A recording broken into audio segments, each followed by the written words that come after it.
Anak-anak, Bapak mau menjawab pertanyaan Keila, yaitu bagaimana Tuhan mengkomunikasikan siapa dirinya kepada semua manusia melalui wahyu umum. Tetapi untuk umat tebusannya, Tuhan berbicara lewat wahyu khusus, yaitu Alkitab. Wah, Tuhan itu sangat baik ya. Setiap orang pasti tahu bahwa Allah itu ada. Berarti tidak ada orang ateis di dunia ini. Namun, bagi umat tebusannya, komunikasi Tuhan lebih detail yaitu lewat Alkitab. Baiklah, hati kita dikuasai firman-Nya setiap saat. Sesaat lagi kita akan merenungkan wahyu khusus itu dari kitab Hakim-Hakim 7 ayat 23 sampai 8 ayat 35, yakni masih melanjutkan tentang Gideon. Yuk! Shalom anak-anak semuanya. Mari kita tundukkan kepala dan kita berdoa. Bapa dalam surga, kami berterima kasih Tuhan sudah senantiasa menolong hidup kami. Sehingga dikala menghadapi berbagai macam persoalan, Tuhan berikan kemenangan dan keberhasilan dalam hidup kami. Tuhan, sebentar kami akan belajar kebenaran firman Tuhan. Tolonglah kami, supaya firman Tuhan semakin membentuk hidup kami. Dalam nama Tuhan Yesus kami berdoa. Amin. Anak-anak yang dikasihi Tuhan, kekacauan yang luar biasa telah terjadi di kubu daripada tentara Midian yang sedang berada di lembah Yisrael. Kekacauan tersebut telah menewaskan 120.000 pasukan Midian yang bersenjatakan pedang. Dan dari kekacauan yang luar biasa, hal yang menakutkan luar biasa ini, maka sisa 15.000 orang pasukan Midian dan beserta raja-rajanya segera mereka meninggalkan lembah Yisrael dan seluruh perkemahannya untuk mereka segera kembali ke daerah asalnya yang di Midian. Kesempatan ini dipergunakan oleh Gideon untuk terus mengejar raja-raja Midian dan pasukannya. Maka Gideon mengajak orang-orang Israel yang telah pulang ke kemahnya, yaitu orang-orang suku Naftali, orang suku Asyer, suku Manasye, dan orang-orang Efraim untuk bersama-sama mengejar pasukan Midian. Dan kepada orang-orang Efraim, Gideon memberikan tugas untuk menjaga batang-batang air atau letak sumber-sumber air serta sepanjang sungai Yordan.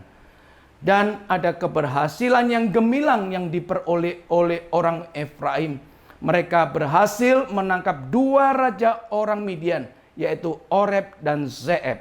Dan setelah itu dipenggallah kepala kedua raja ini dan dibawa menghadap kepada Gideon. Tetapi ketika mereka menghadap Gideon, mereka juga mengungkapkan kejengkelannya, kemarahannya kepada Gideon dengan mengatakan, "Perbuatan macam apakah Gideon yang kau perlakukan pada kami? Mengapa kau tidak libatkan kami dalam peperangan ini dari awal?" Ini menunjukkan bahwa sebenarnya orang-orang Efraim ini adalah tidak puas, merasa tersinggung. Tetapi Gideon menjelaskannya, "Perbuatanku jikalau dibandingkan dengan perbuatanmu, sebenarnya perbuatanku ini tidaklah ada artinya. Dan Allah telah memberikan raja orang Midian baik Oreb maupun Zeeb ke dalam tanganmu."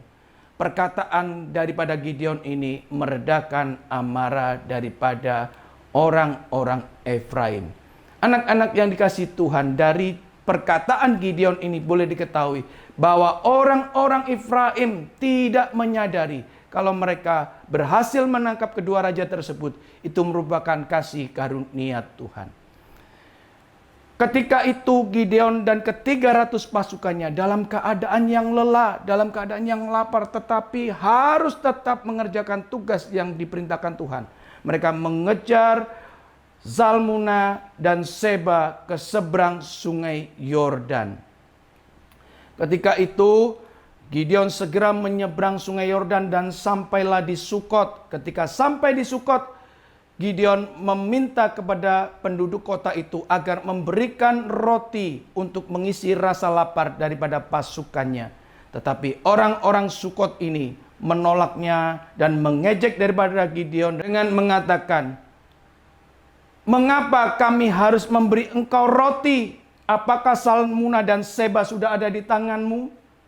Mendengar perkataan ini, Gideon mengatakan, "Jikalau aku berhasil membawa Salmuna dan Seba, maka aku akan menggaruk atau memukul punggungmu dengan duri padang gurun dan onak."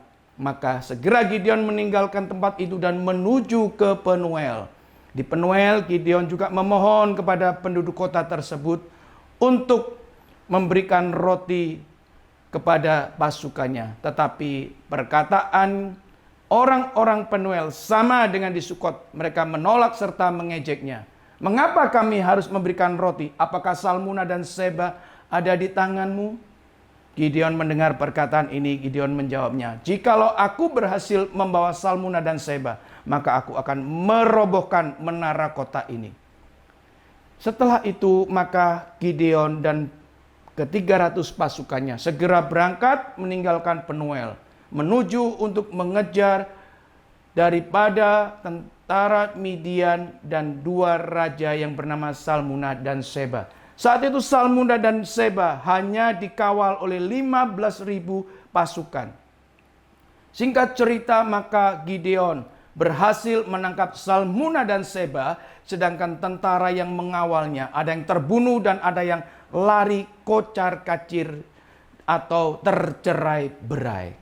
Dan setelah itu Salmuna dan Seba diajak Gideon untuk segera pulang ke Ofra. Dan perjalanannya menuju Ofra, dia pertama kali singgah di Sukot. Dia menangkap 77 tua-tua orang Sukot dan mencambuknya dengan duri padang gurun dan onak. Setelah itu dia terus kembali ke Penuel juga. Gideon dan pasukannya segera merobohkan menara kota itu dan juga membunuh beberapa orang yang ada di kota itu. Anak-anak sekalian, mungkin kalian bertanya, mengapa harus merobohkan menara? Menara di dalam zaman itu bisa berbentuk menara yang tinggi, tapi juga bisa berbentuk bangunan benteng. Ini merupakan satu kebanggaan satu bangsa. Itu sebabnya Gideon ingin menunjukkan, apa yang kau banggakan, aku robohkan. Nah, anak-anak sekalian, apa yang diucapkan daripada Gideon telah dipenuhi semuanya. Setelah itu Gideon bertanya kepada Salmuna dan Seba, "Bagaimanakah dengan orang-orang yang kau bunuh di Tabor?" Maka Salmuna dan Seba menjawab, "Orang-orang tersebut mempunyai tampang yang hampir seperti dengan engkau, serta mereka masing-masing mempunyai kecakapan seperti seorang anak raja." Mendengar ini, maka Gideon menjadi marah. "Itu adalah saudara-saudaraku, itu adalah anak-anak ibuku. Jikalau andaikan engkau tidak membunuh mereka, maka aku pun tidak akan membunuh engkau." Jadi, Salmuna dan Seba dibunuh oleh Gideon bukan karena Gideon tahu bahwa musuh orang Israel itu adalah musuh Allah. Tetapi waktu Gideon membunuh Salmuna dan Seba, itu mempunyai motivasi yang salah. Karena ada dendam di dalam diri Gideon. Karena kedua raja ini telah membunuh saudaranya. Anak-anak yang dikasihi Tuhan, setelah itu orang-orang Israel yang memandang Gideon, dipandangnya sebagai orang yang berhasil membebaskan orang-orang Israel dari cengkeraman orang-orang Midian. Orang Israel menginginkan Gideon untuk menjadi raja atas Israel. Bukan saja Gideon, tetapi anak-anak Gideon dan cucu-cucu Gideon untuk menjadi raja atas orang Israel. Tapi Gideon mengingatkan orang Israel dengan menolaknya. Gideon tidak mau menjadi raja, bahkan mengingatkan yang menjadi raja sebenarnya untuk orang Israel adalah Tuhan Allah. Selanjutnya Gideon meminta orang-orang Israel untuk mengumpulkan anting-anting emas yang merupakan hasil jarahan dari tentara-tentara Midian untuk dikumpulkan. Setelah terkumpul, maka Gideon membuat efod. Efod itu adalah baju penutup dada daripada seorang imam besar. Membuat efod sebenarnya tidak salah, tetapi kesalahan dalam hal ini adalah efod yang ditaruh di Ofra oleh Gideon itu menjadi berhala buat orang Israel. Artinya orang Israel menyembah efod itu, tetapi Gideon tidak melarangnya. Inilah yang menjadikan orang Israel kembali menyimpang dari jalan Tuhan, sekaligus efod ini menjadi jerat buat keluarga daripada Gideon. Kesalahan Gideon yang kedua adalah Gideon mempunyai banyak istri. Gideon mempunyai cara hidup mencontoh seperti raja-raja dunia, dan khususnya saat itu adalah raja-raja orang Kanaan. Sehingga Gideon juga mempunyai 70 orang anak, dan juga Gideon mempunyai seorang gundik dari suku Sikhem. Anak-anak yang dikasihi Tuhan, mari kita sama-sama sebagai anak-anak Tuhan untuk selalu sadar bahwa keberhasilan yang diberikan oleh Tuhan kepada kita janganlah membuat kita sombong di hadapan Tuhan. Gideon yang karena pencapaiannya yang luar biasa, karena keberhasilannya yang luar biasa, karena kemasyurannya yang luar biasa, membuat Gideon saat itu mulai buta mata rohaninya, dan membuat Gideon saat itu mulai sombong di hadapan Tuhan. Anak-anak yang dikasihi Tuhan, sekali lagi mari kita belajar merendahkan diri di hadapan Tuhan dan sadar keberhasilan itu adalah daripada Tuhan. Jangan sampai keberhasilan membuat kita melakukan perbuatan dosa di hadapan Tuhan. Amin. Mari kita tundukkan kepala dan kita berdoa. Bapa dalam sorga, kami bersyukur dan berterima kasih Engkau sudah menolong kami untuk mendengarkan berita firman Tuhan. Ajarkanlah Tuhan di dalam seluruh keberhasilan yang kami capai dan kami peroleh dari Tuhan, tidak membuat kami lupa diri dan menjadi sombong di hadapan Tuhan, tapi membawa diri kami terus menerus untuk kami semakin takluk dan tunduk kepada Tuhan. Terima kasih untuk firman-Mu hari ini Tuhan. Dalam nama Tuhan Yesus kami berdoa. Amin.